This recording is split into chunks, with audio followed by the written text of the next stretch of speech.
The weight of the crown.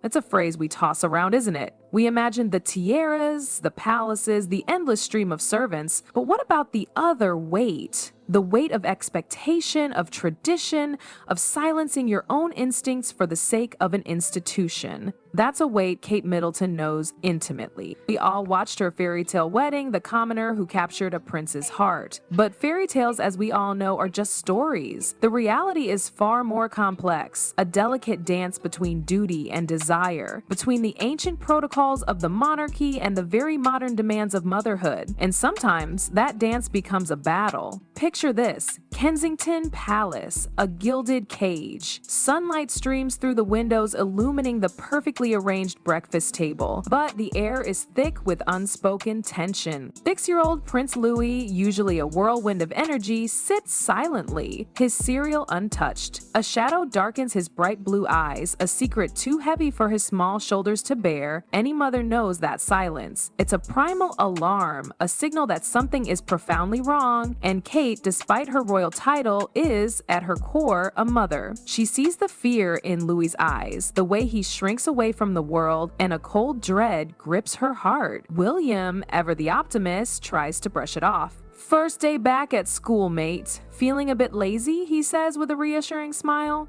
But Kate knows better. This isn't just a case of the back-to-school blues. Something has wounded her son, and she won't rest until she uncovers the truth. Later that evening, while Louis sleeps, Kate does what any worried mother would do. She rifles through his school bag. Amidst the crumpled candy wrappers and half-finished drawings, she finds it. A folded scrap of paper, its surface marred by childish, uneven handwriting. The words are like a punch to the gut. "Your mom's a commoner, you're just a crown piece of trash." Kate's breath hitches. She's endured years of subtle snubs, of whispers about her middle-class upbringing. She's learned to navigate the treacherous waters of the aristocracy, to rise above the petty jealousies and ingrained prejudices. But this is different. This is an attack on her child, a deliberate attempt to wound him where he's most vulnerable. The vague unease she felt that morning explodes into a furious storm. Who would dare to inflict such cruelty on a 6-year-old boy? And how long has Louis been suffering in silence, carrying this burden alone? She looks at Louis' watercolor painting on the wall, a cheerful depiction of their family holding hands under a golden sun. It's a picture that once radiated innocence and love, but now it seems tinged with sadness. In that moment, something shifts within Kate. The gracious princess, the perfectly poised public figure, fades away. What remains is a mother, fiercely protective, unyielding in her determination to defend her child. She vows to fight back, to expose the source of this cruelty no matter the cost. She knows that taking on the establishment is a dangerous game, but she's willing to risk everything for her son. Westbrook Academy, a name synonymous with privilege, with history etched into its very stones, it's where the future elite of Britain learned to navigate the world, to wield power with a practiced hand. But behind the perfectly manicured lawns and the hushed corridors, something rotten was brewing. Kate, armed with a mother's fury, demanded answers. The headmistress, Margaret Langley, a woman whose silver hair and steely gaze spoke of decades spent navigating the upper echelons of society, greeted her with a practiced smile. Assurances flowed like honeyed tea, all about adjustment periods and sensitive children, the kind of words designed to soothe, to deflect, to ultimately conceal. But Kate wasn't buying. She saw the flicker of something else in Langley's eyes, a carefully masked discomfort. She knew that the headmistress was protecting something or someone. Leaving the meeting, frustration gnawed at her. As she walked down the steps, a figure caught her eye. A security guard, standing near the booth, almost invisible in his worn uniform. He offered a respectful nod, and Kate, ever gracious, returned a smile. Little did she know, this quiet man held the key to unlocking the truth. That night, a message pinged on Kate's private phone, the one reserved for only a select few. "Meet me at the Quiet Haven Cafe by the Thames, 8:00 p.m. I have something you need to see. No security detail, no motorcade." Intrigue battled with caution, but a mother's instinct won. She slipped into a trench coat and a wool cap, becoming just another woman swallowed by the London night. The Quiet Haven was a refuge, its dim lighting and riverside location offering a temporary temporary escape from the city's relentless pulse. There, in the shadows, sat the security guard from Westbrook. James, he introduced himself and then he showed her the video. The grainy footage from a hallway camera at Westbrook Academy was damning. There was Louis, small and vulnerable, walking alone when Freddie Parker Bowles, Camilla's grandson, stepped into frame. The words that followed were like a physical blow. "Your mom's just a commoner pretending to be royal. You're nothing but a fake prince." Louis froze, his eyes wide with hurt, his shoulders trembling.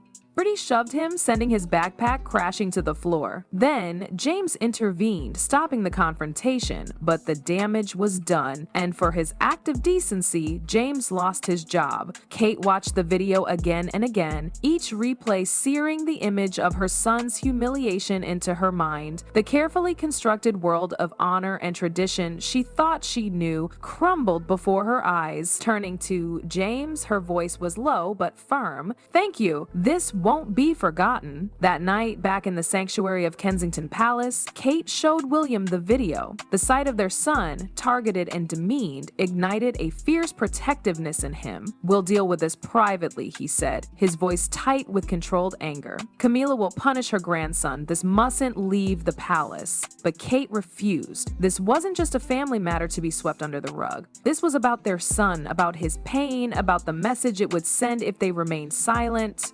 "Our son is not a pawn for the monarchy's reputation," she said, her voice ringing with conviction. "I refuse to stay quiet to protect anyone's image." William, torn between his loyalty to his family and his love for his wife and son, understood the depth of her resolve. He knew that Kate, once she set her mind to something, was immovable. "Are you certain?" he asked, his voice laced with concern. "Absolutely," she replied. "If we don't stand up for our son, then who are we?" And so they made a pact, a united front against the forces that sought to silence them. They knew the battle ahead would be fierce, but they were ready to fight for their son, no matter the cost. 2 days later, Kate found herself crossing the threshold of Clarence House, the Queen Consort's official residence. Think of it, a princess venturing into the lioness's den. Every polished surface, every portrait of long-dead monarchs seemed to judge, to whisper warnings. Camilla awaited, a figure draped in emerald silk, every inch the queen. The air crackled with unspoken power, with the weight of centuries of tradition. This wasn't just a family squabble, it was a clash of titans, a battle for the very soul of the monarchy. "Freddie can be spirited," Camilla began, her voice a silken caress, but with a core of steel. "But he meant no harm. Children sometimes act thoughtlessly. I have already spoken with his mother, and I assure you this will not happen again. You may rest easy now." Rest easy? As if a mother's heart could simply be switched off with a platitude. Kate saw it for what it was. Damage control, a calculated attempt to minimize the situation to protect the institution above all else. "Catherine," Camilla continued, her tone softening, though the warmth felt as artificial as the perfectly arranged flowers on the table, "I understand your distress. Any mother would, but the royal household cannot withstand another scandal. We've weathered enough storms, and the public watches for our slightest misstep. It's wiser to resolve such matters discreetly for the greater good." "Whose good?" Kate's voice cut through the air, sharp and unwavering. "I'm not here as the Princess of Wales. I'm here as a mother, and I will not sacrifice my son's dignity to preserve anyone's image." That was the line in the sand the moment Kate chose her son over the crown. Camilla's smile didn't falter, but her eyes narrowed, a flicker of something dangerous beneath the surface. "Then I suppose," she murmured, "you've chosen conflict." "I haven't chosen conflict," Kate retorted, her voice clear and strong. "I've chosen my son, and I will protect Louis whatever it takes, no matter who stands in my way." And with that, she turned and walked out, leaving Camilla alone in her gilded cage, contemplating the storm that was about to break. James, the security guard who had dared to do the right thing, was quickly erased. Dismissed for breaching professional ethics, his act of courage was met with swift and brutal retribution. The cameras in the West Corridor, the silent witnesses to Louis's humiliation, were replaced. The truth was being buried, scrubbed from existence. But Kate wasn't about to let that happen. She launched a quiet, relentless search for James, determined to right the wrong that had been done to him. With the help of a trusted aide, she tracked him down to a modest shopping center in South London, a world away from the opulence of Westbrook Academy. There he was, standing beneath the flickering neon sign of the mall's entrance, his worn security uniform a stark contrast to the marble floors and royal crests he once guarded. "Princess, please, I don't want trouble," he stammered, his eyes darting nervously. "I've already lost enough." Kate removed her sunglasses, her eyes filled with a mixture of pain and fierce determination. "James," she said, her voice warm but firm, "I haven't come to make trouble. I came to thank you. For Louis, for doing what was right. And I need your help once more." He hesitated, torn between fear and a deep-seated sense of justice. "They fired me," he rasped. "They'll never let this see daylight. I'm just a guard. I can't fight people like them." Kate stepped closer, her voice trembling but resolute. "James, I have 3 children. If any of them were hurt the way Louis was, I'd do anything to protect them. You would too, wouldn't you? You have a daughter, don't you, about Louis's age?" His face crumpled. "Her name's Lily," he whispered. "She's 6. If she went through something like that," he trailed off, unable to finish the sentence. "Then stand up now," Kate urged, her voice a gentle but unwavering promise. "Do it not just for Louis, but for Lily and every child who's been bullied into silence. The truth can't be erased. Not if we fight for it together." And in that moment, standing in the rain-swept entrance of a South London shopping center, an unlikely alliance was formed. A princess and a security guard, united by a shared desire for justice. "I'll make sure the video reaches the right people," James said, his voice steadier now. "But be ready, princess. They won't let this go quietly." Kate smiled, a mixture of grace and unshakable resolve. "They can try," she replied, her tone calm but unyielding. "But they can't stop the truth."